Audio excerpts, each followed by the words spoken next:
இன்றைக்கி நாம் வீடியோவில் பார்க்குறது ஆடாதொடை ஆடுதொடா அகத்தியர் அருளிய ஆடாதொடை ஆஸ்துமா, இருமல், சளி, நுரையீரல் பிரச்சனை, புற்றுநோய், இரத்த அழுத்தம், சைனஸ், காய்ச்சநோய், வயிற்றுப்புழு, சர்ம நோய், வைரஸ் காய்ச்சல், கபம் சம்பந்தமான நோய், மூச்சுத்திணறல், வாந்தி, விக்கல், சன்னி சுரம் சரி செய்யுங்க.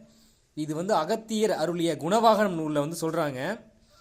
மேலும் சிறுநீர் கொல்லி, தொண்டை வலி, தசை வலி, சளியுடன் வரும் இரத்தம் அனைத்தையும் சரி செய்யுங்க. இதனுடைய பட்டை, வேர், பூக்கள், இலை அனைத்தும் மருத்துவம் குணமுடைந்தது. வீடியோவை தொடர்ந்து ஸ்கிப் பண்ணாத பாருங்கள். இந்த சேனல் பிடிச்சதுன்னா மறக்காமல் சப்ஸ்கிரைப் செய்யுங்க.